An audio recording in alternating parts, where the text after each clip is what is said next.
Welcome, ladies and gentlemen, to the Snake Pit Podcast, your one and only stop for all things entertainment, all things homegrown. Coming to you out of Toledo, Ohio, I'm your host, Jake Pilewski. You can follow us at jakepilewski.com. That's Pilewski. The Snake Pit. Ladies and gentlemen, I am so excited to have, for the first time, we have our first comic book writer here on the Snake Pit Podcast. Ladies and gentlemen, please welcome Shawna Shepherd. How's it going, Shawna? Good. How are you guys? Wonderful. So we've got a lot of things to talk about with you. I'm excited. There's something called Super Angela that I know you've been working on for quite a while. Almost 3 years. Almost 2 or 3 years. We'll get into that, but that's your upcoming comic. And you've done it with 2 other people, correct? Yeah. 2, 3 with the letterer. And then you have letterer, and then you have editor. I have the artist, the colorist, the letterer, and a professional editor to look it all over. Wonderful. And ladies and gentlemen, before we get into that and talk more about that, I want to say just a little statistic out there. You set up a Kickstarter to fund it, and you had a goal set of, I believe, 2,000, and you cleared it in no time. You even cleared 3,000, right? 3 days. In 3 days? Yep. So pretty impressive stuff. I know a lot of artists have been using that out there. Before we get into that, because that's ultimately the goal, is to promote Super Angela and, of course, your work. We're going to give you the first 5 questions that I tend to do with people on here. I've kind of changed them up a little bit to fit your medium of art. Okay. Yeah, I'm sure it's different.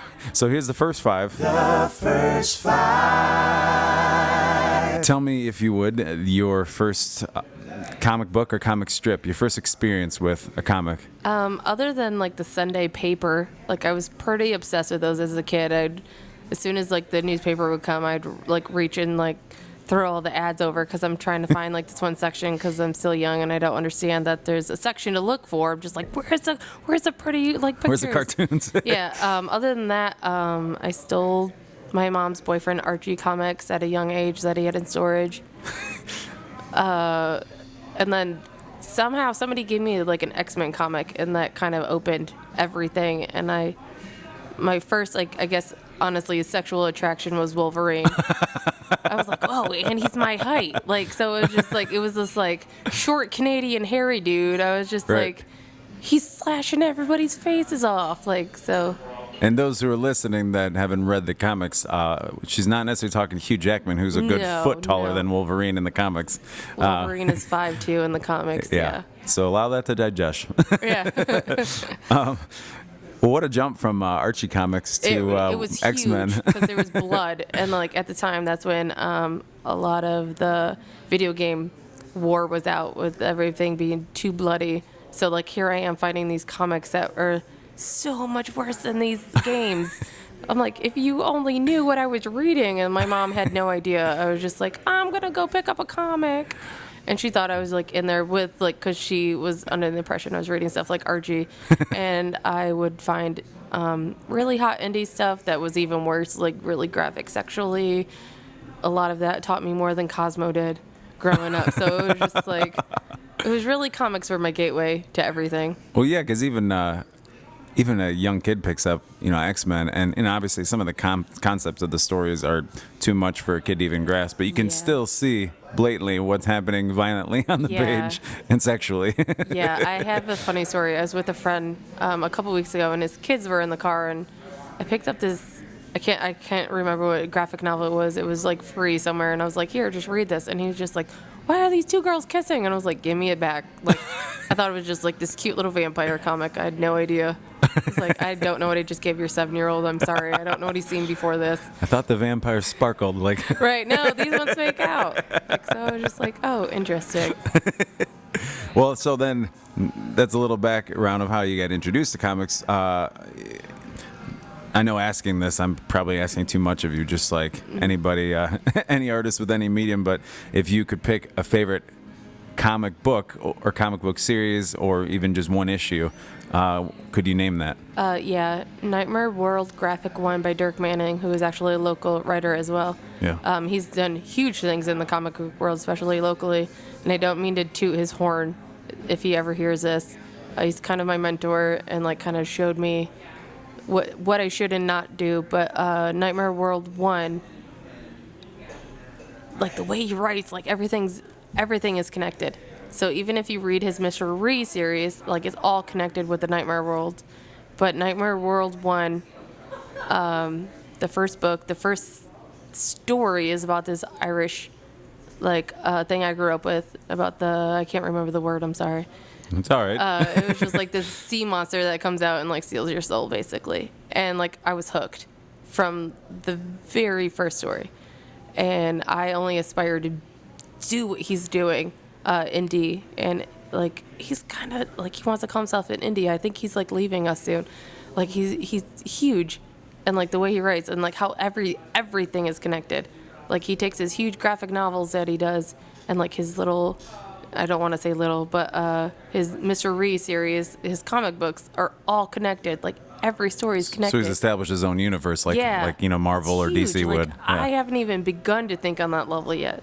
Wow. But it's definitely Nightmare World 1 is my favorite book. I love it. That's I'm a big fan of anytime you establish a universe like that. I mean, just like Tolkien did with, Lord of the Rings, any of that. Yeah. I mean, because now you're ultimately intrigued from the get-go. If you like the first story, well, now you're almost forced to read the rest because now you've got this, Right. sometimes subtle way and sometimes obvious ways how they all tie in together. So and that's you want to read his stuff that he doesn't necessarily like connect, because if you read his stuff and you pick up one of his other books, like Love Stories to Die For, that I believe just came out, I heard like there's other stuff that you'll pick up. Like you're like, oh, but that's with that, and like Right. it all connects, and it's like this huge like maze kind of, and like you're like picking up little pieces, moments by moment. That's fun. Oh, sorry. You're fine. Well, I know just alone, I mean, having just to do any kind of comic work yourself, as you said, you have a whole team you can work with. I mean, I don't know. I mean, are there comics out there that do everything themselves, or is it typically more of a team format? And most of the thing I've ever seen, it's always a team. It's usually a team that I know of, but I'm jealous of the people that can write and draw. Yeah. Like, I can't draw a squiggly line. Like it took me like 3 weeks to perfect like my signature, because I Right. have this like sign books now, and I'm like, I have no idea. Like, and then like I would sign to my friends like, that's not good enough. So like I was like, I don't know. Like, what am I doing? So people that can write and draw and color, like the multifacet, like I'm jealous. I have to pay people. Well, I mean, it's Not bad. Like it's a fun relationship. And for Super Angela, I did something fun and different that I guess a lot of writers don't do. I didn't give them the dialogue. I just wrote out the panels and the pages, like what I wanted to happen. And I wanted the artist and the colorist to both pick up the vibe and just run with it. Like, I didn't want them to know the dialogue. I didn't want them to be like reading what I wrote and hear my voice, because we're all pretty good friends. I just wanted them to do their own thing and kind of like whatever your brain says to roll with. cool. And it worked out really well. Like, it really did. And at first, like, I was asked for a dialogue and I was like, don't have it, but I did. Like, sorry, guys. Well, it was very collaborative, though. I mean, It really was. Well, that goes into the next question then, of the third question of the first five. Then, if you could name, if there's any artists or any other storytellers out there that you could collaborate with, what would be your dream collaboration, alive or dead, or both? If Dirk Manning ever asked me to do a story with him, I would probably die. I would fangirl out. I'm sorry again if he's reading this. He's probably blushing. I mean, no, he's probably very scary and probably has like a mask over his face. He doesn't blush. Honestly, like at this point, I even collabed with my friend Michelle on this. She's a poetress, and I put her poetry in Super Angela. So it kind of like right now I'm doing all the collabs I want to do. Like, I'm sure in the future it's going to change as I get to know more people. That's wonderful, though. Yeah. I mean, the fact that you're already doing it. Yeah, like, I was just like, I had this idea, and like, it's kind of cool. Like, everybody I approach, I'm like, hey, can I put one of your poetries in my comic book? And she's like, yes. So I know she's ecstatic for this to happen. Yeah, badass. Do you have, as many artists do one way or another, do you have an embarrassing and or humbling experience you can share with us as, as a writer? Yes. Sign everything, put everything in a contract. That is my number one thing I've learned this 3 year. Because I started out and I was just like, ask friends like, hey, do you want to do this comic book? I know you've done stuff like this. Like, do you want to put your name out there? Like, it's a paid gig. Like, I'll take care of you. Like, not much because I'm still indie myself. Like, and at the time I was just a server here at Veritas. So like, Yeah. I was like, I only get paid what I get paid. So like, I can figure something out, or if I have to get a second job, I'll do it. I had two artists flake on me. The one, she was on a contract and halfway through the book being done, because Super Angela was only about 12 pages in. It was a very, very short story. She was just like, I want double. I'm doing too much work. I'm like, well, you're on a contract, sweetie. You can't do that. Two, you don't even have like a portfolio together. Like, what am I paying you more for? You've never done a comic. So then I handed the project over to somebody else who ended up putting copyrighted information in there. Batman's leg. One picture was a photograph that he traced. And thankfully, yeah, it was bad. And I would never have caught it. And thankfully, my colorist that works on Super Angela has an eidetic memory. And he was just like, I've seen this photograph for one of the splash pages. And I'm like, how the hell did you catch that? And thankfully. Yeah, and he found it with the copyright, the watermark on it and everything. So Wow. It's really about trusting people. And even though you trust those people, you need to put stuff in writing and have it legally signed. Especially if it's a project you care for. If you're just doing it for fun, whatever. But Yeah. if you want to back your names and like the names of other artists and like take it to cons and stuff, you definitely need signatures. I mean, that's the major thing. It's one thing to take an influence, because we're all influenced, you know, Yeah. but then to completely, blatantly. Yeah, one of her kicks, and I was like, I really love this panel. And I was just like, he was just like, Shawna, that's Batman's leg. I was like, no, like what? And he found the panel of Batman's kick that she was doing the kick. And I'm like, thank you, because I don't know if I smoked too much weed, but I never, even though I've read that comic, like I never would have associated it. Yeah. Like I was just like, wow, look at this amazing art. And it was all traced. Oh, man. All of it was traced, all 12 pages. Like I said, at least he caught it, though. I mean, that's... Yeah, I'm so glad people were published. And, like, I honestly felt worse for the colorist because, like, he's done big stuff. Yeah. And, like, I'm, like, the indie. Like, this is my noob project. So, like, I would have felt bad if I would have ruined anybody's career. Yeah. Like, or put, like, some stank on their name. A blemish. Like, yeah, I'm like, that's what probably infuriated me the Yeah. most because, like, they're trusting me and I'm trusting him. Right. So, like, and he didn't have anything signed. He paid me everything. We're good. I don't trust him. I don't recommend him. Gotcha. If anybody asks me, like, personally, if they come to my inbox or email me, I'm like, no, don't do it. And to this day, like, I mean, but that's huge in the comics right now, not to sidetrack it, is No, you're people fine. will steal other people's pictures just off the internet and print them out and set up a booth at a Comic-Con and sell it as their art.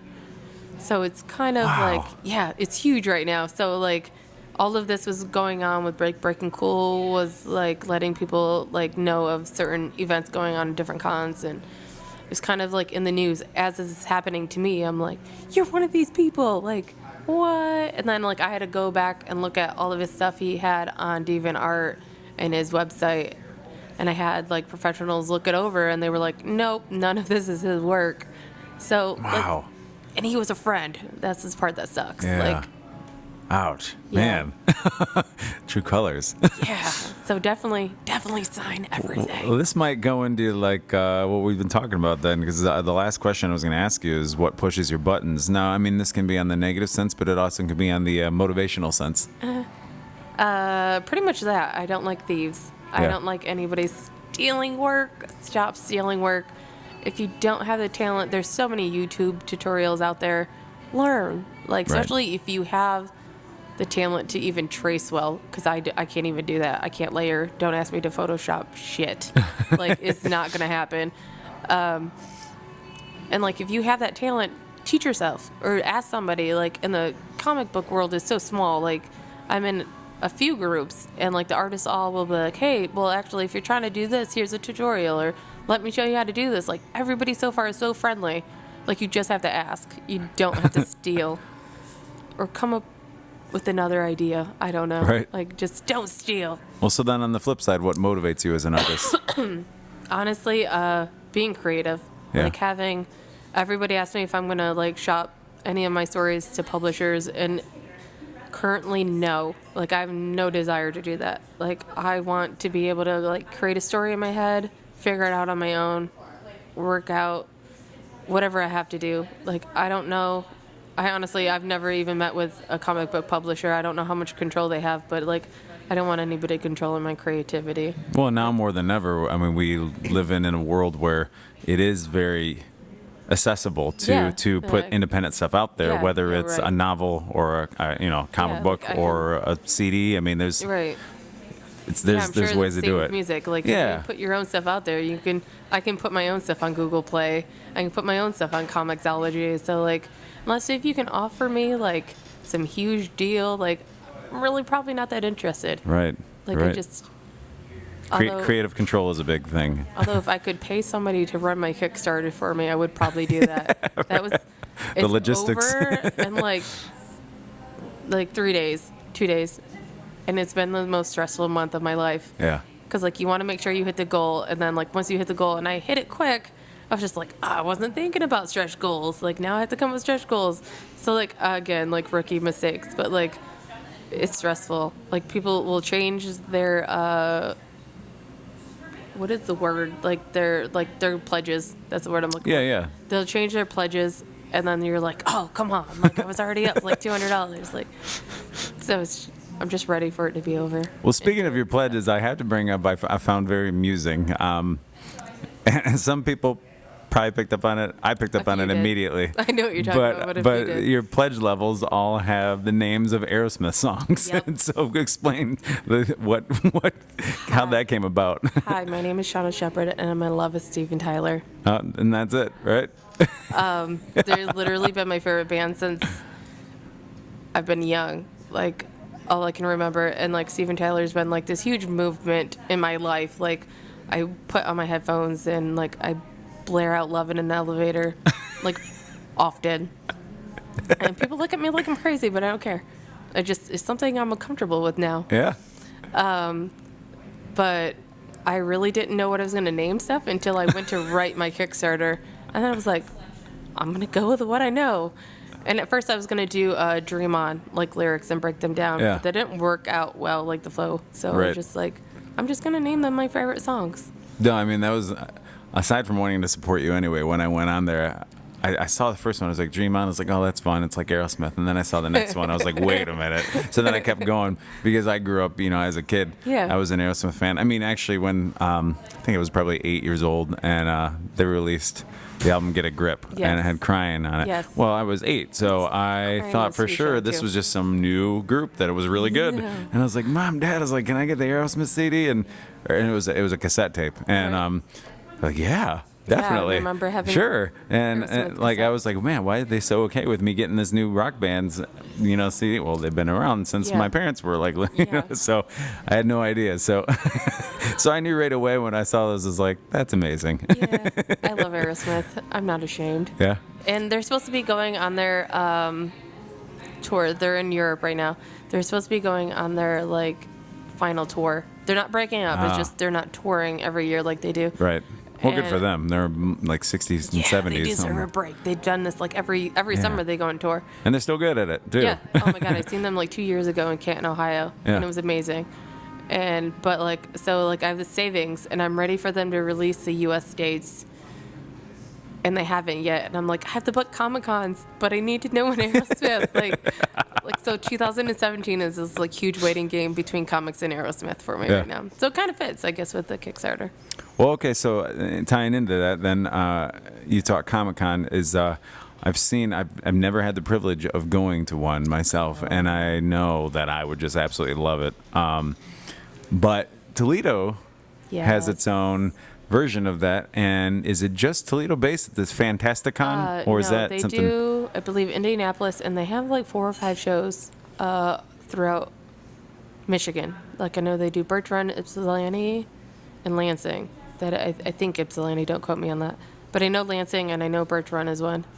So they do quite a few. And explain to folks, what exactly Fantasticon and what Comic-Con is, because I know, but listeners may not know. Comic-Con, you're probably used to hearing what goes on in San Diego, which is a huge Hollywood event right now.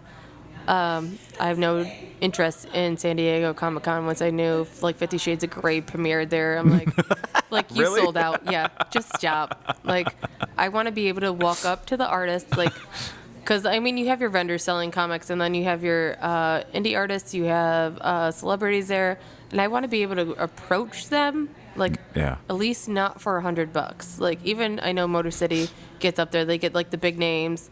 Fantastic Con keeps it kind of small, but it's kind of cool because you can pretty much approach everybody. Like, I had this funny story with like Michael Dorn from Morph, and I'm a huge Trekkie. Like, he was standing behind me, and I'm like, how do I know you? And he's like, well, I was on Star Trek, and like my jaw dropped because like, you know, your use of him in makeup, and I'm like, oh, I feel like an asshole. Like, my whole bedroom is Star Trek. Like, so Fantastic Con does an amazing job keeping like bigger names there, but still approachable. Yeah. The first Fantastic Con they had here, they had down at the hotel by the Imagination Station. Which has been a number of things over the years. Yeah, but I don't know what it's it one is right right on the now. river by, Imagination Station. And I actually had to work here at Veritas that day, and I was like, I'm going before work. I'm gonna like meet some people. I'm gonna like, cause I had the Super Angela idea.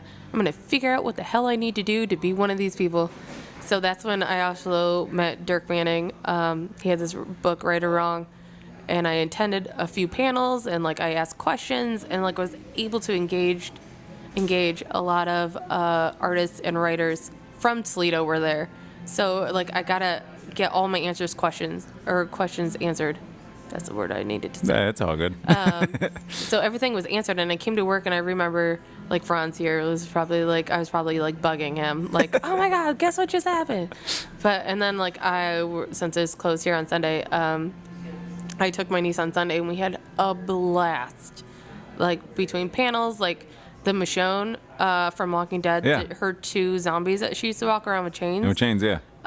They held a Walking Dead contest, and then like walking out, like she got to like walk out with them and like have a conversation with them. And for like a 14-year-old, my niece was like, "What just happened? Those were the zombies!" Like, so it was really cool to like watch her experience it, because I didn't grow up going to cons because we didn't have Right. that. Like, Detroit had them and like the bigger ones, but like trying to get my mom to take me to go to a con probably was never gonna happen.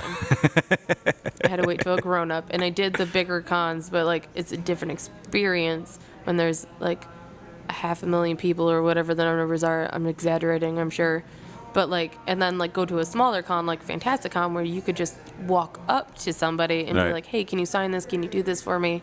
Nice to meet you. I've seen you on Facebook or what have you, and it's a completely different experience. I love it. More communal. Especially Fantastic Con. I'm only going to promote this year. They have an awesome after party on Saturday night. Ask one of the artists or writers or whoever is at Fantastic Con where it is. Oh, okay. Yeah. I might ask you once I hit stop on the recording, just Yeah. so I get the inside info. Last year was absolutely, I didn't go the first year because I was working. Last year was absolutely balls crazy. Awesome. We had so much fun. And do people do the lavish costumes just like, at a Comic-Con? Oh, yeah. Yeah, it's a lot of cosplay. Yeah. I guess it happens. Cool. I'm waiting for somebody to cosplay Super Angela. That would That's be when amazing. I know I made it. I can't make any promises on my own part because I don't Do want to it. shave. Just But do it. Just do it. Do a bearded Angela. Gender bending Angela. I suppose, that would be very modern of me, very hip. Right. You have to wear the black and yellow spandex. You can handle that. I was Lady Gaga one year for Halloween. I think I can pull it off. Oh my God. Can I please see these pictures? Yeah, just you and you alone. And Because I anybody. didn't know that was a thing. When was that? It was like 5 years ago. See, probably right before I met you. Probably right before we met. Damn it. So you said, not to change the subject, but to change the subject for my sake. So it's been a couple of years then that Super Angela has been Yeah. coming to fruition. Yeah, it's taken me almost 3 years Yeah. to Well, get good it. things come to those who wait, as we Yeah, know. like I put in the time and effort, and I kind of got to get my sea legs, sort of speak. Like I know the ins and outs now, kind of like dealing with other artists and working as a team because I didn't know any of that. And I think part of that being like innocent, before working with other artists to take advantage. of trusting other people. Yeah. That's when I learned sign everything. Right. Put everything in a contract. I don't care if they're your friend or not, just do it. Yeah. Your friends aren't going to care if they have to sign a contract for you. No. And if somebody has a problem with the contract, then you don't need to work with them. Right, exactly. And even when you are working with friends, it's there still has to be that separation of business and friendship Yeah. because and a lot of times with a contract, that's what avoids the mixing yeah, of the two definitely. and emotions becoming a thing. It's Definitely. so that's smart. Well, at least you're learning as you go. Yeah. So I want to touch on a couple things regarding Super Angela, but before we do that, can you give us a little bit of a synopsis or a premise for what to expect from Super Angela? Expect nothing from Super Angela. Just wait. No, that's my No, there's a lot of twists and turns that I haven't put, and the first book is literally just her introduction. I want you to feel like empathy for her, but I want you to choose if you are empathizing with her. Is that a word? I don't. Empathize, just like Okay, sympathize. Yeah, empathizing? absolutely. Is it an ing though? I don't know. See, this is It why has to be. This is why I hired an editor. It has to be. I mean, but you never know with the English language, Right. so you're right. So she flips out of reality in a fantasy world, but I want the reader to choose if she's crazy or not. And then sooner or later, you might know if she's crazy or not. And my colorist did a really good job. The artist did a really good job playing with two different worlds. Because, the very opening page of Super Angela, you're going to see these broken, glass in the corners to tell you that, she's in her own little world right now. And so then, as you go through the pages, it kind of goes through, is she crazy? Or is there more to her story? And there's, of course, more to her story. Yeah. Otherwise that'd be a really short series. Yeah. It doesn't One just and done. end, because it even has her talking with the psychologist, and no, her psychologist even has a backstory. So, Yeah. Everything, again, you don't know anything once you know something. Cool. Yeah. I'm very intrigued, and I'm happy that you had such support from the community more than anything. You had to be ecstatic. I did not expect Especially it. so quickly, because I've Yes. seen some people take months to try to build that. Yeah. So my original goal when I sat down and I talked to a few friends, I was like, I think I'm going to ask for $3,000 to get, books and marketing and everything else you factor in, plus t-shirts and stuff like that. So, or pledge rewards. And then I was just like, no, I feel like I'm being too greedy. I'm an indie. I've never had a book out. People don't know me. I'm only going to ask for 2. And here I am sitting at 3. Over 3. Yeah, over 3. Yeah. So, I'm like, okay, go with my gut feeling next time. Yeah. So, I did not expect the support. And she's humble, ladies and gentlemen. Very, She's humble. very humble. I don't even know what to say. When people ask me about it, I'm like, I don't know. Maybe this is the good old days, and I'll be the next Stanley. And then you can be I'd done her first interview. So who really knows as far as it can go? But the community, just pouring themselves into it. And my bigger pledge rewards went first, and those were I'm just gonna put these in here, ha ha ha, and they went within the first 12 hours. So what did the bigger pledge, what did that reward include? It was a $200 reward for being Super Angela's sidekick that's going to appear, but kind of create a character after you.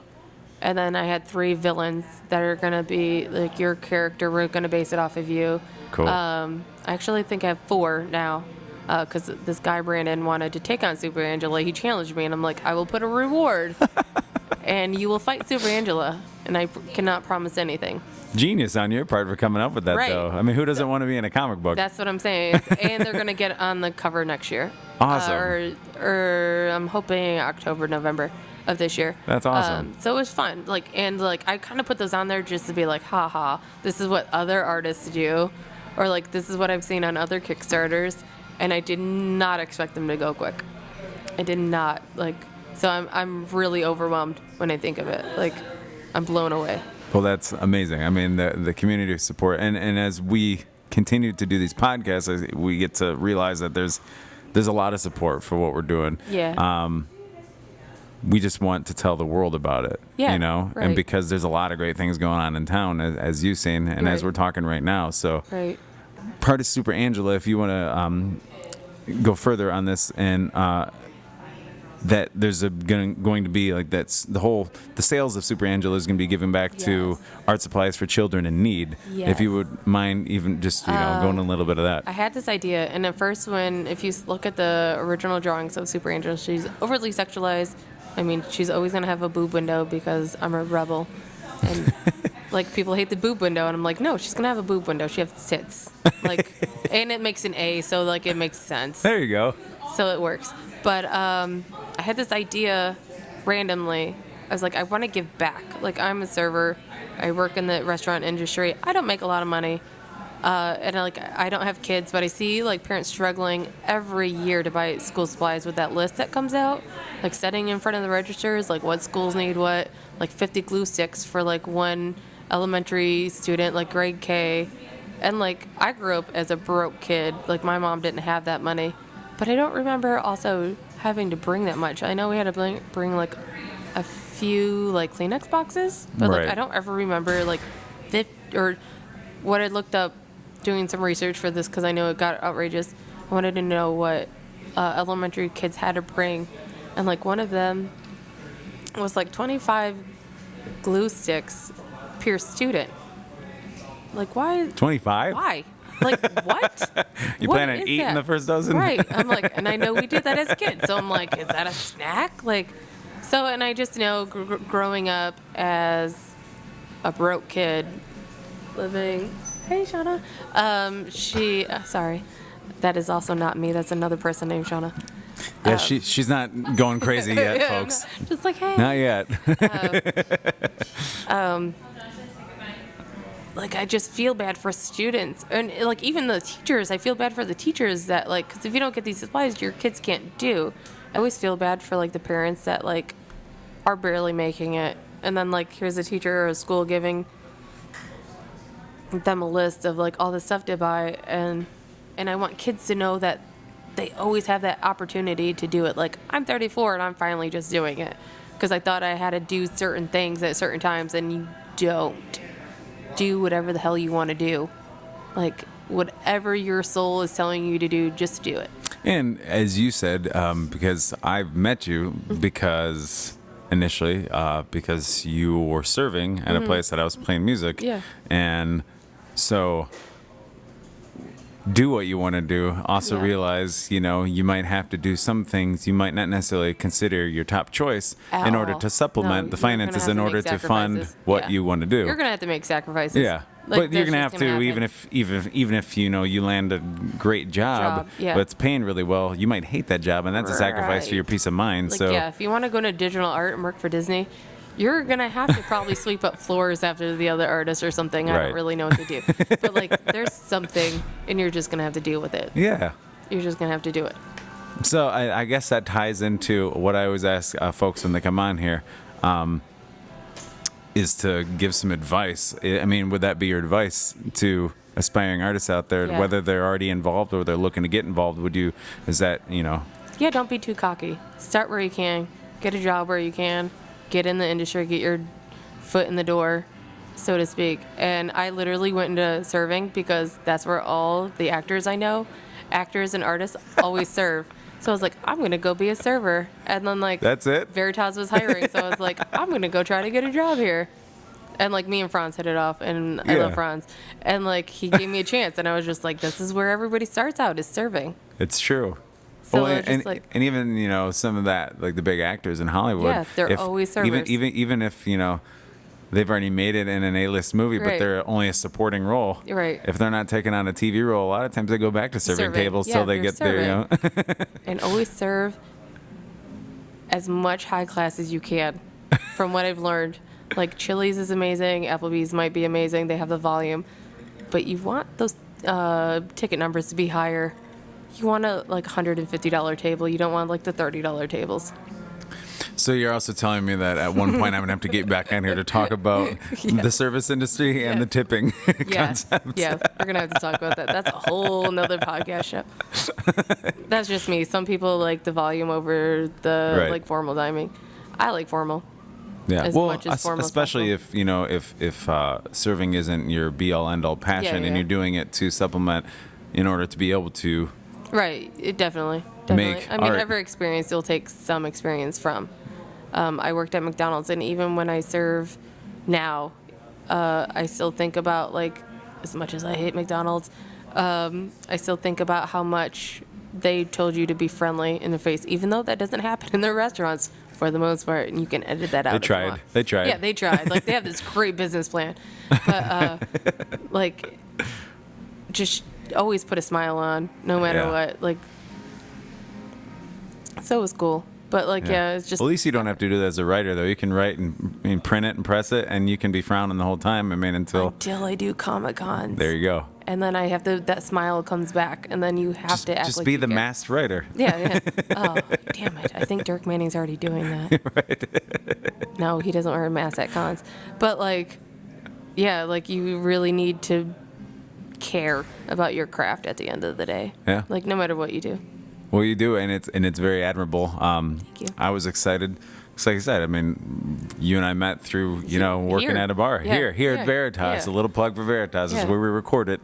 A Yeah. cool spot. Right.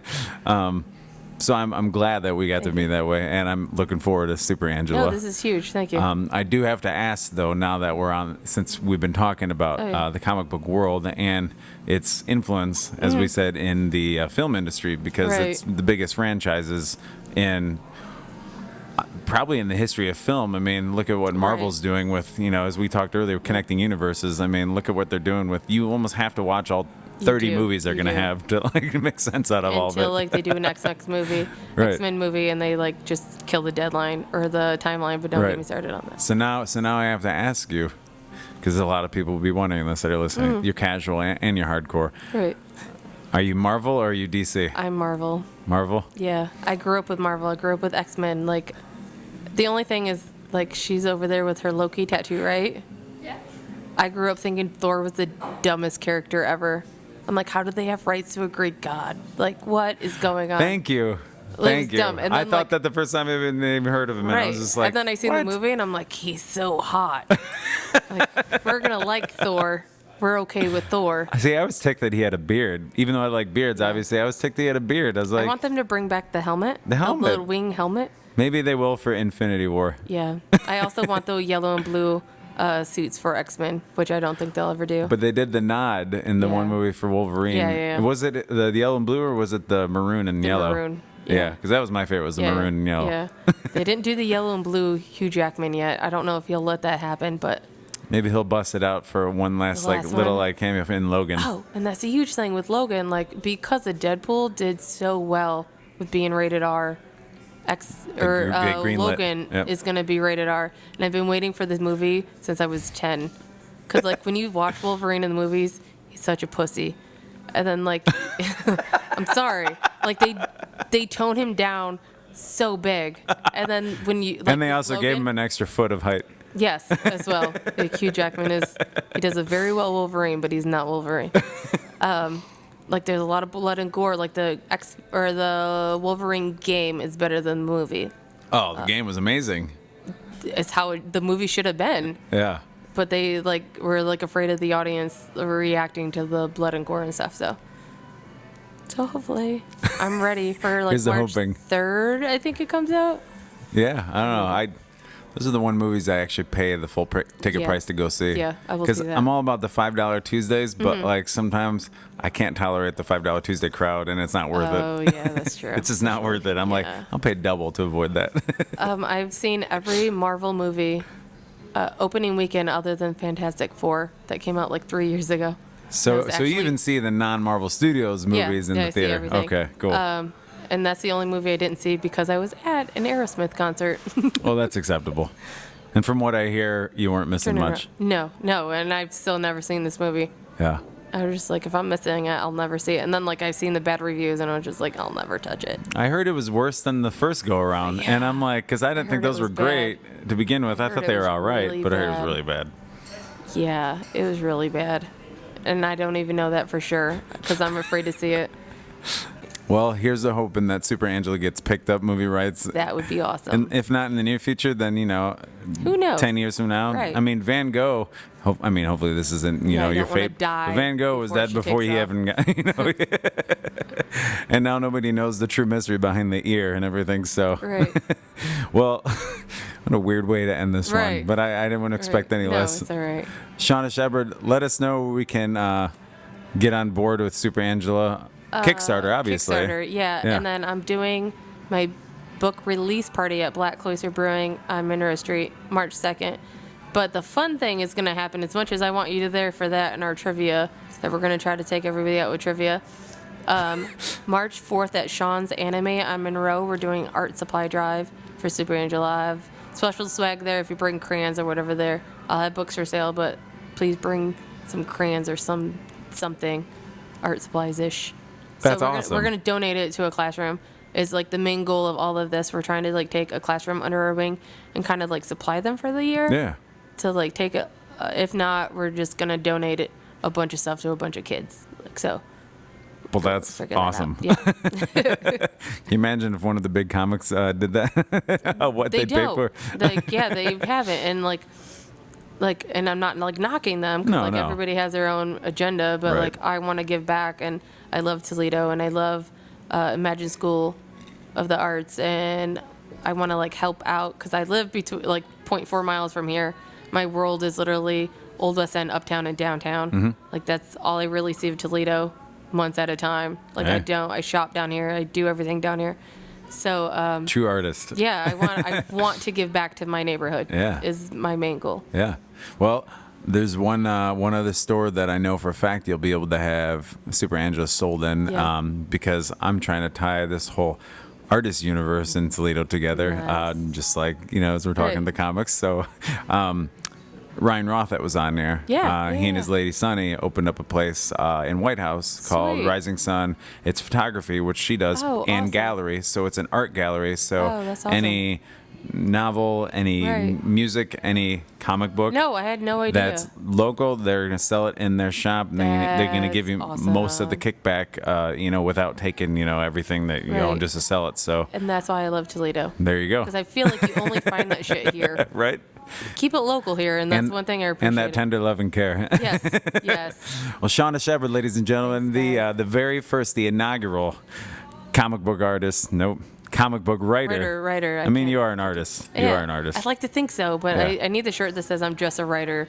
Because people are like, do you do that artwork too? Well, I know, but writing is an art, but you It can is. start It confusing really people is. when you Yeah. say that. So, yeah, because people. Yeah. our first comic book writer, which is an art. Writerer. Shawna Shepard here on the Snake Pit Podcast. Thanks for being here, coming back to where you used to work here at Veritas. Yes. Well, drink up the wine, and you're more than welcome to stay all night. Oh, here I ordered a bottle of wine. So. Wonderful, wonderful. Well, you can follow us at jakepilewski.com. That's Pilewski. The Snake Pit.